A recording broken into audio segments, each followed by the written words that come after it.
ಸ್ನೇಹಿತರೆ, ಎಲ್ಲರಿಗೂ ನಮಸ್ಕಾರ.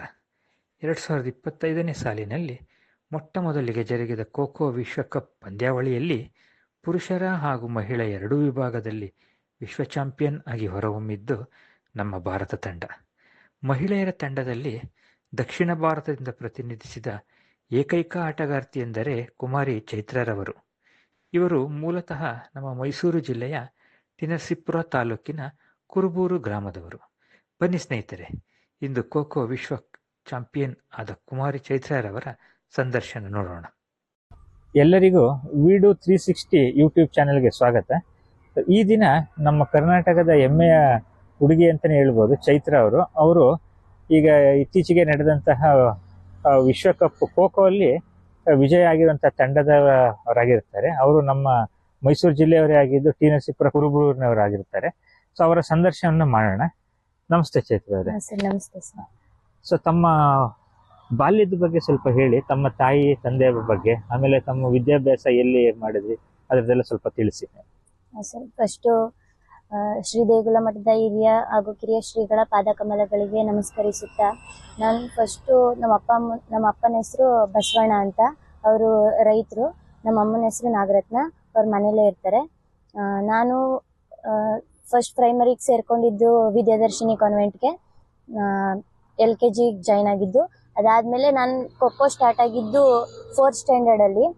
ನಮ್ಮ ಸೀನಿಯರ್ಸ್ ಎಲ್ಲ ಇದೇ ಖೋ-ಖೋ ಪ್ರಾಕ್ಟೀಸ್ ಮಾಡುತ್ತಿದ್ರು. ಅವ್ರನ್ನ ನಾವು ನೋಡಿಕೊಂಡು ನಾವು ಆಡಬೇಕು ಅಂತ ಅನ್ನಿಸ್ತು. ಅದಕ್ಕೆ ನಾವು 4th ಸ್ಟ್ಯಾಂಡರ್ಡಲ್ಲಿ ಖೋ-ಖೋಗೆ ಜಾಯ್ನ್ ಆದ್ವಿ. ಅಲ್ಲಿಂದ ನಾನು 2013 ಫಸ್ಟ್ ನ್ಯಾಷನಲ್ಸ್ ಆಡಿದ್ದು, ಸ್ಕೂಲ್ ಗೇಮ್ಸ್ ನ್ಯಾಷನಲ್ಸು, ಅದು ತುಮಕೂರಲ್ಲಿ, ಅದು ಫಸ್ಟ್ ಪ್ಲೇಸ್ ಆಯಿತು. ಅಲ್ಲಿಂದ 2025 ತನಕ 32 ಬಾರಿ ರಾಷ್ಟ್ರ ಮಟ್ಟದಲ್ಲಿ ಪ್ರತಿನಿಧಿಸಿದ್ದೀನಿ. ಹಾಗೂ 1 ಬಾರಿ ಇದೇ ಮೊದಲ ಬಾರಿಗೆ ನಡೆದಂಥ ಖೋ-ಖೋ ವರ್ಲ್ಡ್ ಕಪ್ನಲ್ಲಿ ಪ್ರಥಮ ಸ್ಥಾನವನ್ನು ಗಳಿಸಿರ್ತೀವಿ. ತಮ್ಮ ಬಗ್ಗೆ ಕೇಳಿ ತುಂಬಾ ಸಂತೋಷ ಆಯ್ತು. ಸೊ ಈಗ ನೀವು ಕುರುಬೂರಿನಲ್ಲಿ ತಮ್ಮ ವಿದ್ಯಾಭ್ಯಾಸ ಮಾಡಿದಿರಿ ಅಂತ ಹೇಳಿದಿರಿ, ಸ್ಕೂಲ್ದು. ಆಗ ನೀವು ಏನೇನು ಕಷ್ಟ ಇತ್ತು ವಿದ್ಯಾಭ್ಯಾಸ ಮಾಡ್ಲಿಕ್ಕೆ, ಅದನ್ನ ಸ್ವಲ್ಪ ಸ್ಕೂಲ್ ಬಗ್ಗೆ ತಿಳಿಸ್ಕೊಡಿ ನೀವು. ಸರ್, ವಿದ್ಯಾಭ್ಯಾಸ ಮಾಡೋಕ್ಕೆ ಅಂದರೆ ಅಮೌಂಟ್ದು ತುಂಬ ಪ್ರಾಬ್ಲಮ್ ಆಯಿತು ಸರ್. ನಾವು ಫಸ್ಟು ಇಲ್ಲಿ ವಿದ್ಯಾದರ್ಶಿನಿ ಕಾನ್ವೆಂಟಲ್ಲಿ 1ನೇ ಕ್ಲಾಸಿಂದ 7ನೇ ಕ್ಲಾಸ್ ತನಕ ಓದಿದ್ದು. ಮತ್ತು ಶ್ರೀ ನಿರ್ವಾಣ ಸ್ವಾಮಿ ರೂರಲ್ ಹೈಸ್ಕೂಲ್, ಇದೇ ಸಂಸ್ಥೆಯ ಶ್ರೀ ನಿರ್ವಾಣ ಸ್ವಾಮಿ ರೂರಲ್ ಹೈಸ್ಕೂಲಲ್ಲಿ ನಾನು 8th ಇಂದ 10th ವರೆಗೆ ಇಲ್ಲೇ ವಿದ್ಯಾಭ್ಯಾಸ ಮಾಡಿದ್ದು. ಅಂದರೆ ಮನೇಲಿ ತುಂಬ ಕಷ್ಟ ಇರೋದ್ರಿಂದ ಓದೋದಕ್ಕೆ ಪ್ರಾಬ್ಲಮ್ ಆಯಿತು ಸರ್. ನಮ್ಮ ಸರ್ರು ಮಂಜುನಾಥ್ ಸರ್ ಅಂತ, ಅವರು ನಮ್ದೆಲ್ಲ ಅಮೌಂಟ್ ಎಲ್ಲ ಅವರೇ ನೋಡ್ಕೊಂಡಿದ್ದಾರೆ. ಸೊ ಈಗ ಮನೆಯದು ವಿಷಯ ಹೇಳಿದ್ರೆ, ಈಗ ನಿಮ್ ಜೊತೆ ಒಡ ಹುಟ್ಟೋರು ಎಷ್ಟು ಜನ ಇದ್ದಾರೆ? ಸರ್, ನನ್ನ ಜೊತೆ ನಮ್ಮ ಅಣ್ಣ ಇದ್ದಾನೆ ಸರ್. ಅವನು ಖೋ-ಖೋ ಪ್ಲೇಯರು, ಮೊದಲು ಖೋ-ಖೋ ಆಡ್ತಿದ್ದ. ಚೇತನ್ ಅಂತ ಅವನ ಹೆಸರು ಸರ್. ಅವನು ಇವಾಗ ವರ್ಕ್ ಮಾಡ್ತಿದ್ದಾನೆ ಮೈಸೂರಲ್ಲಿ ಸರ್. ಈಗ ನಿಮ್ಮ ತಂದೆಯವರು ವ್ಯವಸಾಯ ಮಾಡಿ ತಮ್ಮನ್ನ ಓದಿಸಿದ್ದಾರೆ ಅಂತ ಹೇಳಿದ್ರಿ, ಅವರು ವಿದ್ಯಾಭ್ಯಾಸಕ್ಕೆ ಯಾವ ರೀತಿ ಪ್ರೋತ್ಸಾಹ ಕೊಡ್ತಾ ಇದ್ರು ತಮ್ಗೆ?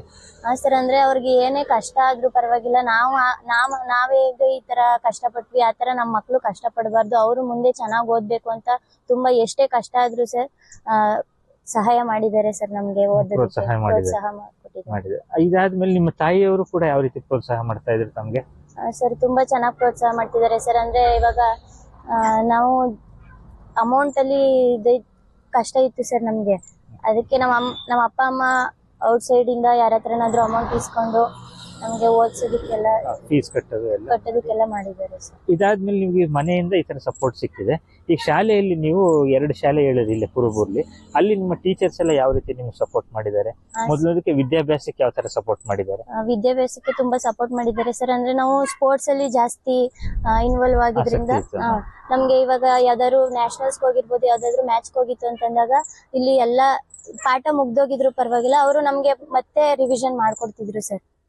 ಎಕ್ಸಾಮ್ಗೆ ಅದು ತುಂಬಾ ಹೆಲ್ಪ್ ಆಯ್ತಿತ್ತು. ನೀವು ಸ್ಪೋರ್ಟ್ಸ್ ಬೇರೆ ಕಡೆ ಹೋದಾಗ ಆ ಪೋರ್ಷನ್ಸ್ ನ ಮತ್ತೆ ಮಾಡ್ಕೊಡ್ತಾ ಇದ್ರು ಆ ರೀತಿ ತುಂಬಾ ಎಲ್ಲರೂ ಸಪೋರ್ಟ್ ಮಾಡಿದ್ದಾರೆ ಸರ್.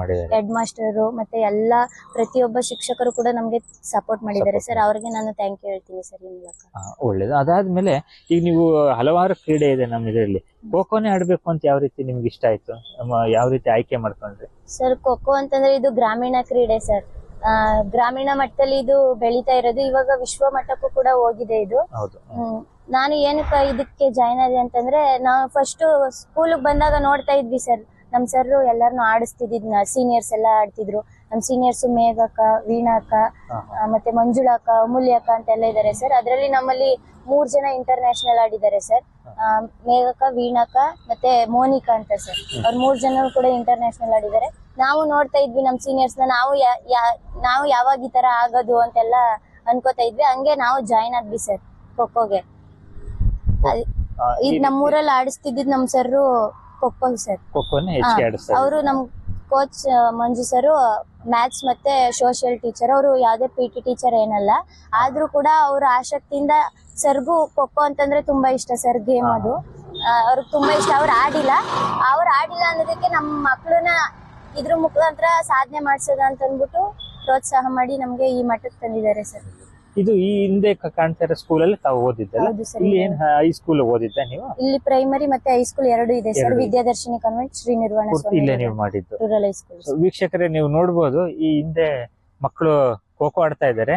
ಸೊ ಇದೇ ಒಂದು ಜಾಗದಲ್ಲಿ ಈ ನಮ್ಮ ಚೈತ್ರ ಅವರು ಪ್ರಾಕ್ಟೀಸ್ ಮಾಡಿ ಖೋಖೋ ಆಡಿ ಈಗ ವಿಶ್ವಮಟ್ಟದಲ್ಲೂ ಪ್ರಸಿದ್ಧಿಯನ್ನು ಪಡೆದಿದ್ದಾರೆ. ಸೊ ಇದಾದ ನಂತರ ನಿಮ್ಮ ಮಾಸ್ಟರ್ ಬಗ್ಗೆ ಸ್ವಲ್ಪ ಹೇಳಿ. ಮಂಜುನಾಥ್ ಸರ್ ಅಂತ ಹೇಳಿದ್ರಿ, ಅವ್ರು ಯಾವ ರೀತಿ ನಿಮ್ಗೆ ಸಪೋರ್ಟ್ ಮಾಡ್ತಿದ್ರು, ಯಾವ ರೀತಿ ಹೇಳ್ಕೊಡ್ತಾ ಇದ್ರು? ಸರ್ ಮಂಜುನಾಥ್ ಸರ್ ತುಂಬಾ ಸಪೋರ್ಟ್ ಮಾಡಿದ್ದಾರೆ ಸರ್. ಅವ್ರ ಬಗ್ಗೆ ಹೇಳ್ಬೇಕು ಅಂತಂದ್ರೆ ಒಂದಿನ ಸಾಲದೇ ಇಲ್ಲ. ನಾವು ಫಸ್ಟ್ ಖೋಖೋಗ್ ಜಾಯಿನ್ ಮಾಡ್ಕೊಂಡ್ರು. ಫಸ್ಟ್ 4th ಸ್ಟ್ಯಾಂಡರ್ಡ್ ಅಲ್ಲಿ ಇದ್ದಾಗ ಅಲ್ಲಿ ನಾನು ಫಸ್ಟ್ ನ್ಯಾಷನಲ್ಸ್ ಆಡಿದ್ದು 6th ಸ್ಟ್ಯಾಂಡರ್ಡ್ ಅಲ್ಲಿ ಸರ್. ಅವಾಗ ಅವರು ನಾವ್ ಎಷ್ಟು ಕಷ್ಟ ಪಡ್ತೀವಿ ಅದಕ್ಕಿಂತ ಅವರು 2 ಮಟ್ಟದಲ್ಲಿ ನಮ್ನ ಅಂದ್ರೆ ಹಗ್ಲು ರಾತ್ರಿ ಅಂದೇನೆ ನಮ್ಗೆ ಪ್ರತಿಯೊಂದು ಪ್ಲೇಯರ್ ಬಗ್ಗೆನೂ ತುಂಬಾ ಇದ್ ಮಾಡಿ ಯಾರಿಗೆ ಯಾವ ತರ ಪ್ರಾಕ್ಟೀಸ್ ಮಾಡಿಸ್ಬೇಕು ಅಂತೆಲ್ಲ ತುಂಬಾ ಸಪೋರ್ಟ್ ಮಾಡಿದ್ದಾರೆ ಸರ್. ಈ ರೀತಿ ನೀವು ಸಪೋರ್ಟ್ ಮಾಡಿದ್ರಿ. ಸೊ ಈಗ ನೀವು ನ್ಯಾಷನಲ್ಸ್ ಇದೆಲ್ಲ ಆಡಿದಿರಿ ಅಂತ ಹೇಳಿದ್ರಿ. ಈಗ ಮೊದಲು ನೀವು ಸ್ಕೂಲ್ ನಲ್ಲಿ ಪ್ರಾಕ್ಟೀಸ್ ಶುರು ಮಾಡಿದ್ರಿ, ಆಟ ಆಡ್ತಾ ಇದ್ರಿ. ಅದಾದ್ಮೇಲೆ ನೆಕ್ಸ್ಟ್ ಯಾವ ಮಟ್ಟದಲ್ಲಿ ನೀವು ಹೋಗಿದ್ದು, ಕ್ರೀಡೆ ಆಡಿದ್ದು? ಈಗ ಜಿಲ್ಲಾ ಮಟ್ಟದಲ್ಲಿ ಆಡಿದ್ರು ಅಥವಾ ರಾಜ್ಯ ಮಟ್ಟದಲ್ಲಿ? ಫಸ್ಟ್ ಸ್ಕೂಲ್ ಲೆವೆಲ್ ಅಲ್ಲಿ ಪ್ರಾಕ್ಟೀಸ್ ಮಾಡ್ತಿದ್ವಿ. ಫಸ್ಟ್ ನಮ್ಗೆ ಹೋಬ್ಳಿ ಸ್ಕೂಲ್ ಗೇಮ್ಸ್ ಅಲ್ಲಿ ಬಂತಂದಾಗ ಹೋಬ್ಳಿ ಮಟ್ಟದಲ್ಲಿ ಸರ್. ಫಸ್ಟ್ ಅಲ್ಲಿ ನಾನು ಫಸ್ಟ್ ಆಡಿದ್ದು ಸರ್. ಅದೇ ರೀತಿ ಹೋಬ್ಳಿ ತಾಲೂಕು, ಡಿಸ್ಟಿಕ್ ಮತ್ತೆ ಡಿವಿಷನ್, ಸ್ಟೇಟ್ ತುಂಬಾ ಸಲ ನಮ್ದೇ ಯಾವಾಗ್ಲೂ ವಿನ್ ಆಯ್ತಿರುತ್ತೆ ಸರ್. ನಮ್ದು ಕ್ಲಬ್ ಇದೆ sir. Sir Kaveri Kapila sports club ಮತ್ತೆ ಫ್ರೆಂಡ್ಸ್ ಯೂನಿಯನ್ ಸ್ಪೋರ್ಟ್ಸ್ ಕ್ಲಬ್ ಅಂತ ಇದೆ ಸರ್. ಅಲ್ಲಿ ಪ್ಲೇಯರ್ಸ್ ಎಲ್ಲ ಎಲ್ಲಿಯವರು ತಮ್ಮ ಕುರ್ಬೂರವರೇ ಸರ್. ಬೇರೆ ಕಡೆಯವರು ಯಾರು ಇಲ್ಲ ಸರ್. ಕೋಚ್ ನಿಮ್ಮ ಮಾಸ್ಟರ್ ಮಂಜುನಾಥ್ ಸರ್.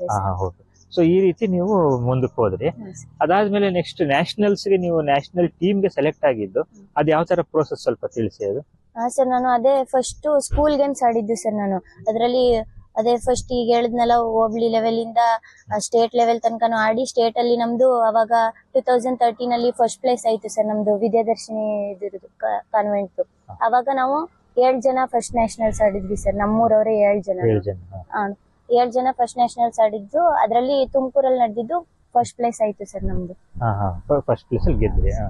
ಸೊ ಈಗ ನೆಕ್ಸ್ಟ್ ನಮ್ಮ ನ್ಯಾಷನಲ್ ಟೀಮ್ಗೆ ಹೇಗೆ ಸೆಲೆಕ್ಟ್ ಆದ್ರಿ ಅಂತ, ಅಲ್ಲಿ ಪ್ರೋಸೆಸ್ ಯಾವ ತರ ಇತ್ತು ಸರ್? ಈ ಅಂದ್ರೆ ಭಾರತ ದೇಶದ ತಂಡಕ್ಕೆ ನೀವು ಸೆಲೆಕ್ಟ್ ಆದ್ರಲ್ಲ, ಅದು ಯಾವ ರೀತಿ ಸೆಲೆಕ್ಷನ್ ಸರ್? ಅದು ನಾವು ಕರ್ನಾಟಕ ಟೀಮ್ ಇಂದ ಸೀನಿಯರ್ ನ್ಯಾಷನಲ್ ರೆಪ್ರೆಸೆಂಟ್ ಮಾಡಿದ್ವಿ ಸರ್. ಡೆಲ್ಲಿ ನಡೆದಿತ್ತು. ಅದ್ರಲ್ಲಿ ನಾವು ಕರ್ನಾಟಕ ಟೀಮ್ ಇಂದ 4 ಜನ ಸೆಲೆಕ್ಷನ್ ಆಗಿದ್ವಿ. ಅದ್ರಲ್ಲಿ ವಿಶೇಷ ಅಂತಂದ್ರೆ 3 ಜನ ನಮ್ಮೂರವರೇ ಆಗಿದ್ವಿ ಸರ್. ವರ್ಲ್ಡ್ ಕಪ್ ಕ್ಯಾಂಪ್ಗೆ 3 ಜನ. ಅದ್ರಲ್ಲಿ ಅವ್ರ ನೇಮ್ ಅಂತಂದ್ರೆ ಮೋನಿಕಾ, ನಿಸರ್ಗ ಅಂತ.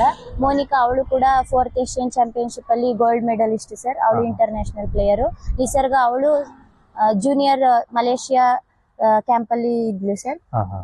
ಅವರೆಲ್ಲರೂ ಇದ್ರು. ತುಂಬಾ ಸಪೋರ್ಟ್ ಮಾಡಿದ್ದಾರೆ ಸರ್. ಸರ್ ಅಂದ್ರೆ ಕ್ಯಾಂಪ್ ನಮ್ಗೆ 60 ಡೇಸ್ ನಡೆದಿತ್ತು ಸರ್. ಅಲ್ಲಿ ಸೆಲೆಕ್ಷನ್ ಕ್ಯಾಂಪ್ ಸರ್. 60 ಡೇಸ್ ಅಲ್ಲಿ ಮಾರ್ನಿಂಗ್ ಪ್ರಾಕ್ಟೀಸ್ 7 ಇಂದ 9:30 ಮತ್ತೆ ಈವ್ನಿಂಗ್ ಪ್ರಾಕ್ಟೀಸ್ 3:30 ಇಂದ 6:30 7 ತನಕ ಪ್ರಾಕ್ಟೀಸ್ ಇರ್ತಿತ್ತು ಸರ್. ಅದಾದ್ಮೇಲೆ ಅಲ್ಲಿ ಸೆಲೆಕ್ಷನ್ ಟ್ರಯಲ್ಸ್ಗೆ 4 ಟೀಮ್ ಮಾಡಿದ್ರು. 4 ಟೀಮಲ್ಲೂ ಬೆಸ್ಟ್ ಪ್ಲೇಯರ್ ಗಳನ್ನ ಸೆಲೆಕ್ಷನ್ ಮಾಡಿದ್ರು. ಅವಾಗ ಮೋನಿಕಾ ಬೇರೆ ನಿಮ್ಮ ಜೊತೆ ಸೆಲೆಕ್ಟ್ ಆಗ್ಲಿಲ್ಲ ಸರ್? ಆಗಿಲ್ಲ. ಆಮೇಲೆ ಇದು ನಾವು ತಿಳಿದಿದ್ದು ಇದು ದಕ್ಷಿಣ ಭಾರತದಲ್ಲೇ ತಾವು ಒಬ್ಬರೇ ಸೆಲೆಕ್ಟ್ ಆಗಿರೋದು ಅಂತ ಹೇಳಿದ್ದಾರೆ, ನಿಜಾನ ಅದು? ಹೌದು ಸರ್. ದಕ್ಷಿಣ ಭಾರತದಿಂದ ಒಬ್ಬರೇ ಸೆಲೆಕ್ಷನ್ ಆಗಿದ್ರು ಸರ್. ಎಲ್ಲರೂ ಟ್ರಯಲ್ಸ್ ಅಲ್ಲಿ ಇದ್ರು, ಅಂದ್ರೆ ಕ್ಯಾಂಪ್ ಅಲ್ಲಿ ಇದ್ರು ಸರ್.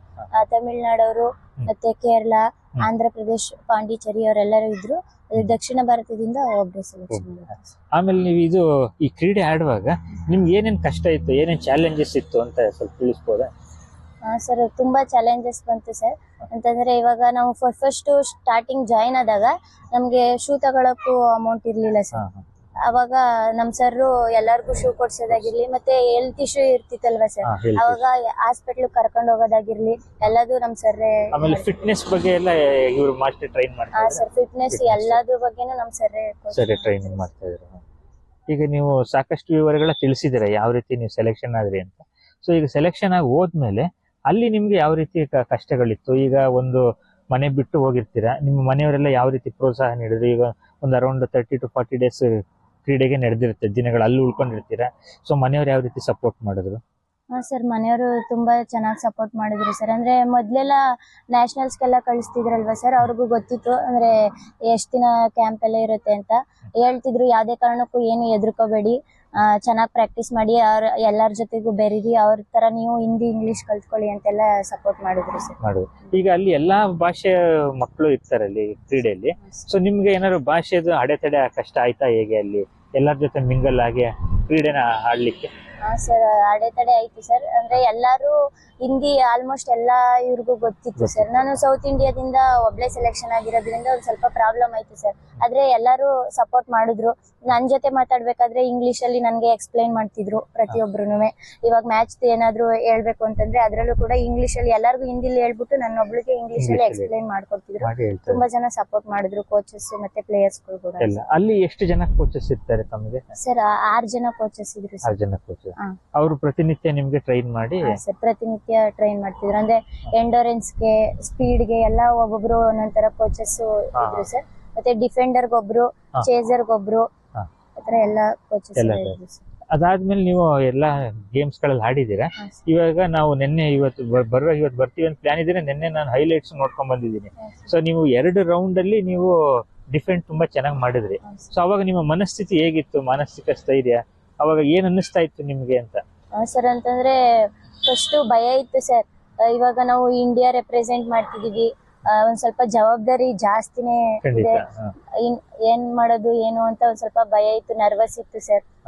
ಮತ್ತೆ ನೇಪಾಲ್ ಟೀಮ್ ಫೈನಲ್ ಅಲ್ಲಿ ಅದು ಕೂಡ ಚೆನ್ನಾಗಿತ್ತು. ಅವರು ಎಲ್ಲ ಚೆನ್ನಾಗಿ ಪ್ರಾಕ್ಟೀಸ್ ಮಾಡ್ಕೊಂಡು ಬಂದಿದ್ರು, ಒಳ್ಳೆ ಫೈಟ್ ಕೊಟ್ರು ಸರ್. ಒಂದ್ ಸ್ವಲ್ಪ ಇಂಡಿಯಾ ಅಂತಂದಾಗ ಅವರು ಕೂಡ ನರ್ವಸ್ ಆದ್ರು. ಆ ಸಮಯದಲ್ಲಿ ನಮ್ನ ಫಸ್ಟ್ ಬ್ಯಾಚ್ ಕಳ್ಸಿದ್ರು ಸರ್ ಡಿಫೆನ್ಸ್ಗೆ. ನಾನು main defender sir. First batch ಕಳ್ಸಿದ್ರು. ಅವಾಗ 5 ನಿಮಿಷಗಳ ಕಾಲ ಡಿಫೆನ್ಸ್ ಮಾಡಿದ್ದೆ ಸರ್ ನಾನು.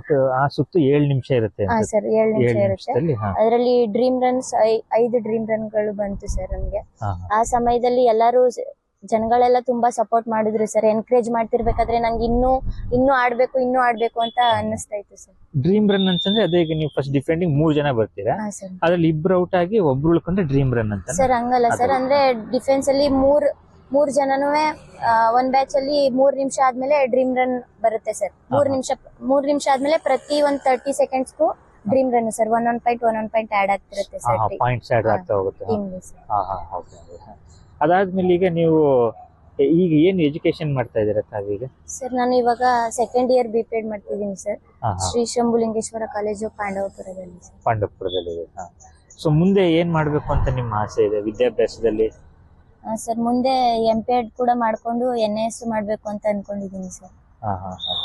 ಅದಾದ್ಮೇಲೆ ನಿಮ್ಮ ಮಾಸ್ಟರ್ಸ್ ಯಾವ ರೀತಿ ನಿಮ್ಗೆ ಮುಂದಿನ ಕ್ರೀಡೆಗೆ ಎನ್ಕರೇಜ್ ಮಾಡ್ತಾ ಇದ್ದಾರೆ? ನಿಮ್ಮ ಮಂಜುನಾಥ್ ಸರ್ ಅವರು ನಿಮ್ಮ ಮುಂದೆ ಕ್ರೀಡೆ ಆಡ್ಲಿಕ್ಕೆ ಇನ್ನು ಯಾವ ರೀತಿ ಎನ್ಕರೇಜ್ ಮಾಡ್ತಾ ಇದ್ದಾರೆ? ಸರ್, ಅಂದ್ರೆ ಇವಾಗ ವರ್ಲ್ಡ್ ಕಪ್ ಆಡಿದೀವಿ ಅಂತಂದ್ರೆ ಇಷ್ಟಕ್ಕೆ ನಾವು ಸೀಮಿತ ಆಗಿರ್ಬಾರ್ದು ಸರ್.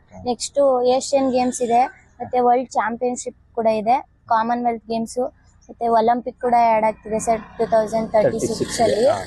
ಅದಕ್ಕೆ ಇನ್ನೂ ಚಾಲೆಂಜಿಂಗ್ ಆಗಿ ಚೆನ್ನಾಗಿ ಪ್ರಾಕ್ಟೀಸ್ ಮಾಡಿಸ್ತಿದ್ದಾರೆ ಸರ್. ನೀವು ಶ್ರಮ ಪಡ್ತಾ ಇದ್ದೀರಾ. ಅದಾದ್ಮೇಲೆ ನಿಮ್ಗೆ ಅಲ್ಲಿ ನ್ಯಾಷನಲ್ ರೆಪ್ರೆಸೆಂಟ್ ಮಾಡಿದ್ದಾಗ ಅಲ್ಲಿ ಊಟದ್ದೆಲ್ಲ ನಿಮ್ಗೆ ಏನಾದ್ರು ತೊಂದರೆ ಆಯ್ತಾ? ಊಟ ಯಾವ ತರ ಇತ್ತು? ಅದಕ್ಕೆಲ್ಲ ಅಡ್ಜಸ್ಟ್ ಆದ್ರ ಹೇಗೆ? ಸರ್, ಅಂದ್ರೆ ನಾರ್ತ್ ಇಂಡಿಯನ್ ಫುಡ್ ಸರ್. ಅಂದ್ರೆ ನಾವು ಸೌತ್ ಇಂದ ಹೋಗಿರೋದ್ರಿಂದ ಸ್ವಲ್ಪ ಊಟದಲ್ಲೂ ಪ್ರಾಬ್ಲಮ್ ಆಯ್ತು ಸರ್. ಅಂದ್ರೆ ನಮ್ಗೆ ಅಲ್ಲಿ ಫುಡ್ ಗಳೆಲ್ಲ ತಿನ್ನಕ್ಕೆ ಆಗ್ತಿರ್ಲಿಲ್ಲ, ಅಡ್ಜಸ್ಟ್ ಆಯ್ತಿಲ್ಲ. ಅದೇ ಕ್ಯಾಂಪ್ ಅಲ್ಲಿ ಸ್ವಲ್ಪ ಅಡ್ಜಸ್ಟ್ ಮಾಡ್ಕೊಂಡು ಹಂಗೆ ಅಡ್ಜಸ್ಟ್ ಆಯ್ತು. ಆಮೇಲೆ ಈಗ ಡೆಲ್ಲಿಲಿ ಆಗಿದ್ರಿಂದ ಸೊ ವಾತಾವರಣನೂ ಚೇಂಜ್ ಇರುತ್ತೆ, ಅದು ಏನಾದ್ರು ನಿಮ್ಗೆ ಚಾಲೆಂಜಸ್ ಇತ್ತಾ? ಹೇಗೆ ಕಷ್ಟಗಳು? ಹೌದು ಸರ್, ಅದೇ ನಾವು ಇವಾಗ ಚಳಿ ಮಳೆಗಾಲದ ಟೈಮಲ್ಲೇ ಹೋಗಿದ್ದು ಅಲ್ಲಿ ಕ್ಯಾಂಪಲ್ಲಿ. ಕ್ಯಾಂಪಲ್ಲಿ ಇದ್ದಾಗ ಫುಲ್ಲು ಕೋಲ್ಡ್ ಇರೋದ್ರಿಂದ ನಮಗೆ ಒಂದು ಸ್ವಲ್ಪ ಅದು ಕೂಡ ಪ್ರಾಬ್ಲಮ್ ಆಯಿತು ಸರ್. ಅದಕ್ಕೆ ಅವರು ಲೇಟಾಗೆ ಸ್ಟಾರ್ಟ್ ಮಾಡಿಸ್ತಿದ್ರು ಪ್ರಾಕ್ಟೀಸ್ ಎಲ್ಲ. ಹಾಗಾಗಿ ನಿಮ್ಗೆಲ್ಲ ಅಡ್ಜಸ್ಟ್ ಹಾಕೊಂಡು ಅಡ್ಜಸ್ಟ್ ಆಯ್ತು ಸರ್. ಈಗ ತುಂಬಾ ಸಂತೋಷ ಆಗಿದೆ. ನಮ್ಮ ದೇಶಕ್ಕೆ ನೀವು ಒಂದು ಕಿರೀಟ ತಂದು ಕೊಟ್ಟಿದ್ದೀರಾ. ಸೊ ನಮ್ಮ ಮೈಸೂರು ಭಾಗದವರೇ ಆಗಿರೋದ್ರಿಂದ ತುಂಬಾ ಸಂತೋಷ ಆಗಿದೆ. ಹಾಗೂ ನೀವು ಇನ್ನು ಮುಂದೆ ನಿಮ್ಮ ಏನೇನು ಕನಸುಗಳಿದೆ ಅದನ್ನ ಸ್ವಲ್ಪ ತಿಳಿಸ್ಬೋದಾ? ನೀವು ಕ್ರೀಡೆಯಲ್ಲಿ ಇನ್ನೇನೇನು ಕನಸಿದೆ ಅಂತ? ಸರ್, ಮುಂದೆ ಏಷ್ಯನ್ ಗೇಮ್ಸ್ ಎಲ್ಲ ಇದೆಯಲ್ಲ ಸರ್, ಅದರಲ್ಲೂ ನಾನು ಪಾರ್ಟಿಸಿಪೇಟ್ ಮಾಡಬೇಕು ಅಂತ ಅನ್ಕೊಂಡಿದ್ದೀನಿ ಸರ್. ಹಾಗೆ ನಮ್ಮ ವಿಡಿಯೋ 360 ಚಾನೆಲ್ ಪರವಾಗಿ ತಮ್ಮ ಈ ಒಂದು ಯಶಸ್ಸಿಗೆ ನಾವು ಕಂಗ್ರ್ಯಾಚುಲೇಟ್ ಮಾಡ್ತೀವಿ. ಹಾಗೂ ಇನ್ನೂ ತಮ್ಮ ಎಲ್ಲ ಕನಸುಗಳು ಮುಂದಿನ ಸಾಕಾರ ಆಗಲಿ ಅಂತ ತಿಳಿಸ್ತಾ ಇದ್ದೀವಿ. ಇಷ್ಟೊತ್ತು ನಮಗೆ ಇಂಟರ್ವ್ಯೂ ಕೊಟ್ಟಂದ್ರೆ ತಮಗೆ ಧನ್ಯವಾದಗಳು. Thank you.